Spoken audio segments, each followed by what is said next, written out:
예, 박근혜 대통령 탄핵의 공 아시다시피 이제 헌법재판소로 넘어가 있죠. 그런데요, 그제 헌재가 청사 주변의 집회 시위에 따른 대책을 요구했습니다. 쉽게 말해서 헌재 주변에서는 촛불 집회 좀 못하게 해달라. 재판하는데 방해된다. 이런 겁니다.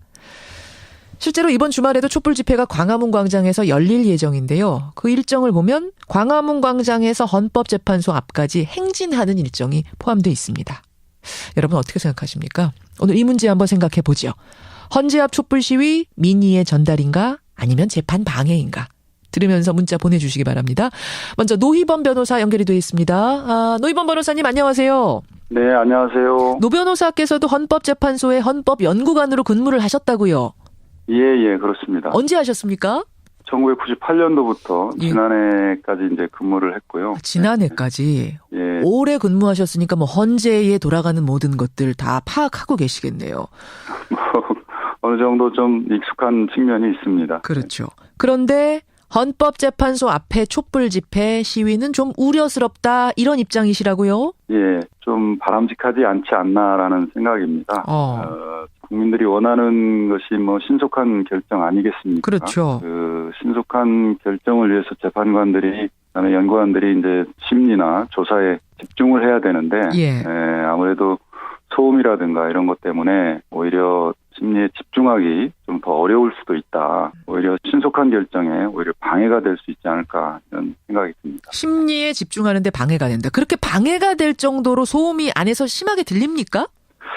헌법재판소는 뭐 청와대나 국회와 달리 경내가 굉장히 좁습니다. 좁고 그래서 정문에서 재판관들의 사무실까지는 뭐 방까지는 불과 10여 미터밖에 되지 않습니다. 그래서 실제 뭐 헌법재판소 정문 앞이나 헌법재판소 앞에서 시위나 집회를 하는 경우에는 집회로 인한 소리가 다 들리기 때문에 실제 방해를 많이 받습니다. 예. 근데 이게 단순히 소음 때문에 시끄럽다 정도의 문제를 넘어서 재판 내용에도 이 집회가 영향을 미칠 수 있다 이런 우려도 있으시다고요? 심적으로 압박을 줄 것으로 보여집니다. 그게 결국은 이제 국민들이 원하는 이제 신속한 재판, 신속한 결정에 대한 압박이기 때문에 그 점에 대한 심리적 압박이 있을 텐데요. 뭐 잘 아시지만 그 재판이라는 것은 뭐 신속과 공정이라는 큰 두 가지 이념이 있습니다. 그래서 신속성만을 강조하다 보면 공정성을 놓치게 되고요. 공정성을 강조하다 보면 신속한 결정이 어렵게 됩니다.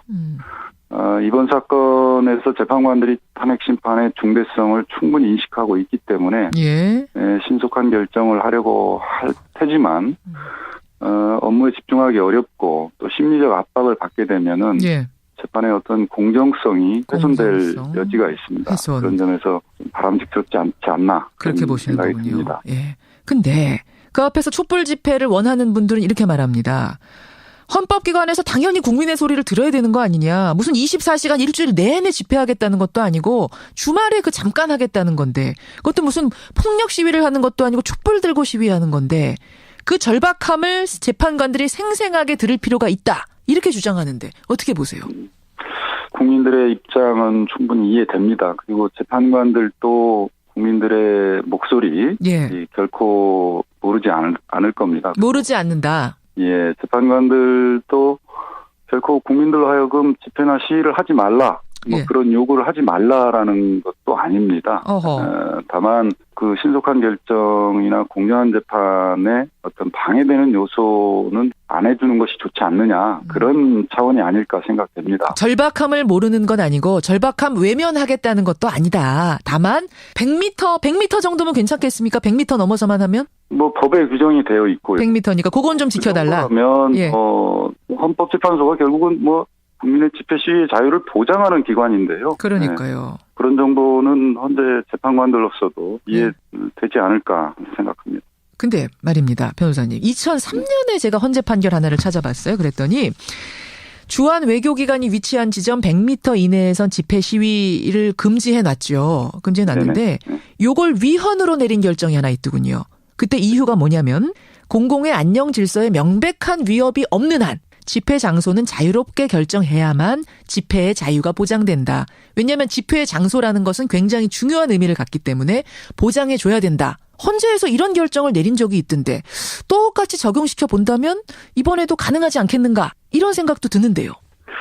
당시 위헌 결정을 내린 것이 맞고요. 또 그 결정은 정당했다고 봅니다. 그때 연구관이셨으니까 기억을 하시는군요. 노희범 변호사님도. 네, 그렇습니다. 예. 예를 들어서 뭐 정부에 대한 항의를 하는 집회에 있어서 대사관 앞이니까 못한다 그러면은 아무 의미가 없다. 집회를. 그래서 절대적으로 금지하는 것이 위헌이라는 취지고요. 대사관이 업무에 방해될 정도로 집회를 한다거나 하는 경우에는 금지될 수 있다는 게 법의 취지다. 그래서 이번 헌재 건과는 좀 다르다 이 말씀이시군요. 노무현 전 대통령 탄핵 심판 때 헌법연구관 하신 거잖아요. 노 변호사님. 예, 그렇죠. 그렇습니다. 그래서 여쭙습니다만 그 당시에도 헌재 앞에서 무슨 집회 시위 같은 게 있었나요? 예, 그 당시에도 집회 시위가 있었습니다. 1인 시위라든가 뭐 기자회견이라든가 이런 형태의 이제 시위는 많이 있었고요. 예. 다만 이번과 같이 뭐 대규모의 뭐 촛불 행진이라든가 이런 것은 없었던 것으로 보여집니다. 예. 그런 정도는 뭐 당연히 국민들이나 뭐 단체 입장에서 헌법재판소에 뭐 어떤 목소리를 전달하기 위한 어떤 수단으로서는 뭐 충분히 가능하다고 보여집니다. 알겠습니다. 정리하자면 100m 밖에서 해달라. 절박함을 모르는 게 아니고 외면하겠다는 것도 아니다. 지금 100m는 지켜달라. 이렇게 정리하면 되겠군요. 그런 것이 좀 바람직하지 않겠나라는 그런 헌법재판소의 생각이 아니지 않을까 싶습니다. 여기까지 말씀 듣겠습니다. 노 변호사님 고맙습니다. 네, 감사합니다. 예, 헌법재판소의 헌법연구관을 지난해까지 지내셨던 분이세요. 노희범 변호사 먼저 만나봤습니다. 이번에는 아니 무슨 소리냐. 헌재 앞에서의 촛불 집회는 반드시 필요하다. 주장하는 입장 들어보죠. 촛불 집회 주최 측입니다. 박근혜 정권 퇴진 비상국민행동의 법률팀장이세요. 권영국 변호사 연결을 해보죠. 권 변호사님 안녕하세요. 네, 안녕하세요. 반갑습니다. 내일이 또 토요일인데 내일도 촛불이 헌재 앞으로 갑니까? 예, 당연히 지금 탄핵 심판이 헌법재판소로 이관되어 있기 때문에 거기 집회 행진 경로의 한 부분으로 잡혀 있습니다. 한 부분으로 잡혀 있군요. 네. 근데 지금 헌재 측에서는 이 집회가 재판에 방해가 될 수 있다. 소음이 너무 심각하기 때문에 신속하게 집중해서 처리해야 되는 업무에 방해가 된다. 어떻게 생각하세요? 헌법재판소가 혹시 재발절인 거 아닌가라는 생각이 드는데요. 재발이 절이다고요? 예. 무슨 왜냐하면 지금 행진을 하는 게 무슨 일주일 내내 하겠다는 것도 아니고 이번 주말에 이제 그 집회를 마치고 전체적으로 행진을 할 때 거기를 경유해서 가겠다는 거거든요. 그러니까 거기에 머물러서 거기에서만 계속 하겠다는 것도 아니고 거쳐서 간다 이 말씀이세요? 경로상? 예. 아하. 거기 아마 체류하는 시간이 한 20분 정도, 길어도 20분 정도로 잡고 있을 텐데요. 예. 지금 헌재가 왜 그런 반응을 보이는지 좀 이해가 되지 않습니다.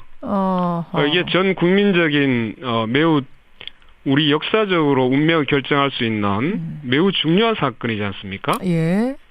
그럼 당연히 국민들이 헌법재판소에 대해서 자기가 어떤 요구를 할 수도 있고 또 자기의 목소리를 직접적으로 들려주고 싶은 그런 이제 희망이 있을 텐데 그 잠시 들려서 국민들의 어떤 절박한 그런 심정들을 거기에 잠시 들려주고 가겠다는 것이 이걸 가지고 그 헌재가 부정적인 어떤 입장을 내놓는다는 것은 이해할 수가 없다. 특히나 이제 헌법재판소라는 게 그 87년도 민주화 운동의 결과로 탄생한 거거든요. 그러니까 헌재는 사실 집회 시위에 의해서 탄생한 거나 다름없는 곳이에요. 그런데 자신을 그 탄생시켰던 집회 시위에 대해서 그것이 소음이다, 그것이 재판에 방해된다 이렇게 얘기하는 것은 결과적으로 스스로의 존재를 부정하는 것이 아닌가. 대단히 위험한 지금 얘기를 하고 있는 것이죠. 소음도 소음이지만 물리적인 것도 그렇지만 심리적인 압박도 있다. 공정하게 재판을 해야 되는데 그 앞에서 시위하고 뭐 어떻게 판결해달라, 신속하게 해달라 이런 걸 요구하게 되면 이 심리적으로도 상당히 압박이 된다는 거거든요. 어떻게 생각하세요? 아니 지금 현재 국정 공백이나 혼란을 빨리 이 해소하기 위해서는 예. 신속한 심리와 재판이 필요하다. 예. 그거는 누구나 다 공감하는 거잖아요. 근데 헌재에서는 그거 모르는 바 아니다. 신속하게 해야 된다는 것도 우리가 알고 국민들이 예. 절박하게 생각하시는 것도 충분히 알고 있으니 촛불이 굳이 안 와도 우리 압니다. 이거거든요. 아니 본인들이 그렇게 생각하고 있는 것을 예. 국민들이 촉구하는 건 왜 안 되는 건지 그건 이해가 또 안 되는 것이고요. 아하. 아까 얘기를 듣다 보니 뭐 공정성에 해가 될 수 있다 이렇게 얘기를 하는데 예. 불공정하게 심판을 하라 이렇게 얘기하는 국민이 그동안 있었습니까? 적어도 독립적인 위치에서 예. 헌법과 법률 그리고 재판관의 정말 양심에 따라서 예. 이 범죄 행위 또 헌법 유린 행위에 대해서 예. 올바르게 판단하라고 얘기를 했지. 그것을 매우 불공정하게 누구에 유리하게 하라 이렇게 얘기하는 사람은 아무도 없습니다. 이번 주말에요. 네. 촛불 집회 측, 그러니까 박근혜 정권 퇴진 비상국민행동 측만이 아니라 네. 보수 진영에서도 맞불 시위를 그 앞에서 한답니다. 그럼 이것도 허용해야 된다고 생각하세요?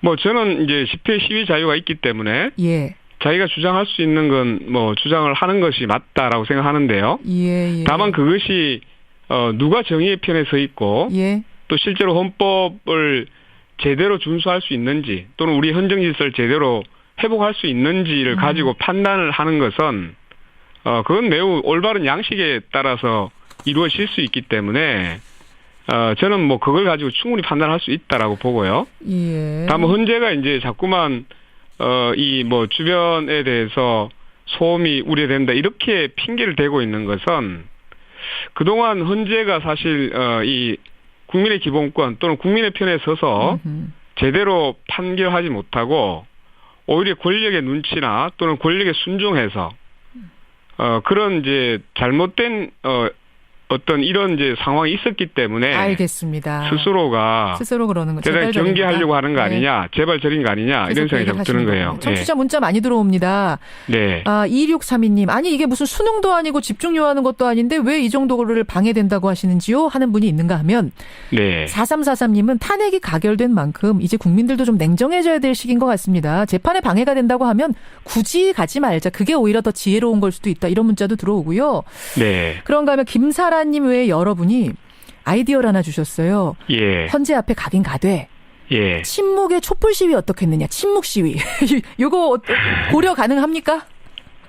아닙니다. 그리고 거기 행진을 해 가는데 뭐 20분이나 굉장히 짧은 시간 이제 경과해 가지 않습니까? 예. 그것도 일주일에 뭐 길어봐야 1시간 내일 텐데 그건 사실 이제 헌법재판관님들도 예. 충분히 그때 스스로를 한번 제대로 성찰해보는 시간을 가질 수도 있지 않습니까? 그 20분인데 그 시간은 좀 이게 얼마나 내려놓으시고. 우리나라 헌법 질서가 파괴되고 이걸 다시 회복하는 과정에서 얼마나 중요합니까? 그리고 국민들은 오히려 헌법 제정 권력자입니다. 예. 헌법 제정 권력자들에게 이 헌법의 문제에 대해서 스스로 얘기하지 말아달라. 우리가 시끄러우니까 이건 정말 달리 얘기하면 주인에 대해서 다시 또 무례를 범하는 거라고 생각합니다. 저는. 알겠습니다. 네. 양측의 의견 여러분이 충분히 듣고 지금 판단하고 계시는데 제가 이제 언뜻 문자 올라오는 것만 봐도 좀 팽팽해요. 요거에 대해서 팽팽하네요. 제가 잠시 후에 정리를 해드리죠. 여기까지 듣겠습니다. 고맙습니다. 네. 찬성하는 쪽의 입장까지 들었습니다. 권영국 변호사였습니다. 당연히 국민의 소리를 들어야 되는 거 아니냐. 무슨 24시간 일주일 내내 집회하겠다는 것도 아니고 주말에 잠깐 하겠다는 건데 그것도 무슨 폭력 시위를 하는 것도 아니고 촛불 들고 시위하는 건데 그 절박함을 재판관들이 생생하게 들을 필요가 있다. 이렇게 주장하는데 어떻게 보세요? 국민들의 입장은 충분히 이해됩니다. 그리고 재판관들도 국민들의 목소리 결코 모르지 않을 겁니다. 모르지 않는다. 재판관들도 결코 국민들로 하여금 집회나 시위를 하지 말라, 그런 요구를 하지 말라라는 것도 아닙니다. 다만 그 신속한 결정이나 공정한 재판에 어떤 방해되는 요소는 안 해주는 것이 좋지 않느냐, 그런 차원이 아닐까 생각됩니다. 절박함을 모르는 이에 집중하는데 방해가 된다. 그렇게 방해가 될 정도로 소음이 안에서 심하게 들립니까? 헌법재판소는 뭐 청와대나 국회와 달리 예. 경력이 굉장히 좁습니다. 아하.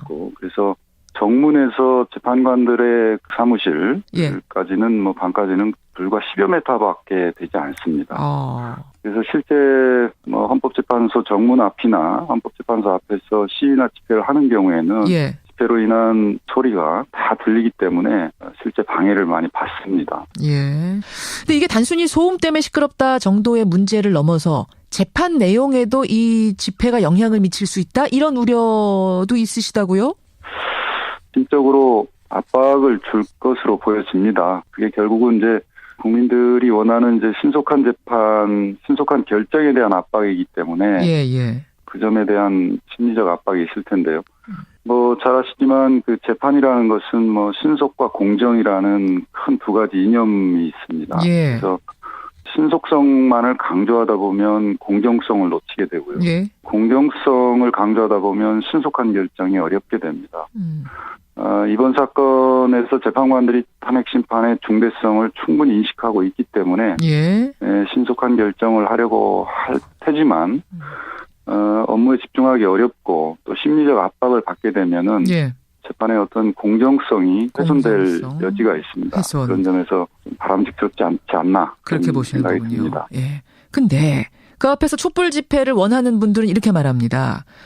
헌법기관에서 박근혜 대통령 탄핵의 공 아시다시피 이제 헌법재판소로 넘어가 있죠. 그런데요, 그제 헌재가 청사 주변의 집회 시위에 따른 대책을 요구했습니다. 쉽게 말해서 헌재 주변에서는 촛불 집회 좀 못하게 해달라.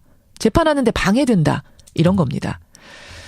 실제로 이번 주말에도 촛불 집회가 광화문 광장에서 열릴 예정인데요. 그 일정을 보면 광화문 광장에서 헌법재판소 앞까지 행진하는 일정이 포함되어 있습니다. 여러분 어떻게 생각하십니까? 오늘 이 문제 한번 생각해 보죠. 헌재 앞 촛불 시위 민의의 전달인가 아니면 재판 방해인가? 들으면서 문자 보내주시기 바랍니다. 먼저 노희범 변호사 연결이 되어 있습니다. 노희범 변호사님 안녕하세요. 네, 안녕하세요. 노 변호사께서도 헌법재판소의 헌법연구관으로 근무를 하셨다고요? 예, 그렇습니다. 언제 하셨습니까? 1998년도부터 지난해까지 이제 근무를 했고요. 지난해까지? 예. 오래 근무하셨으니까 뭐 헌재에 돌아가는 모든 것들 다 파악하고 계시겠네요. 어느 정도 좀 익숙한 측면이 있습니다. 그렇죠. 그런데 헌법재판소 앞에 촛불 집회 시위는 좀 우려스럽다 이런 입장이시라고요? 예, 좀 바람직하지 않지 않나라는 생각입니다. 국민들이 원하는 것이 뭐 신속한 결정 아니겠습니까? 그렇죠. 그 신속한 결정을 위해서 재판관들이 그다음에 연구관들이 이제 심리나 조사에 집중을 해야 되는데 아무래도 소음이라든가 이런 것 때문에 오히려 심리에 집중하기 좀 더 어려울 수도 있다. 오히려 신속한 결정에 오히려 방해가 될 수 있지 않을까 이런 생각이 듭니다.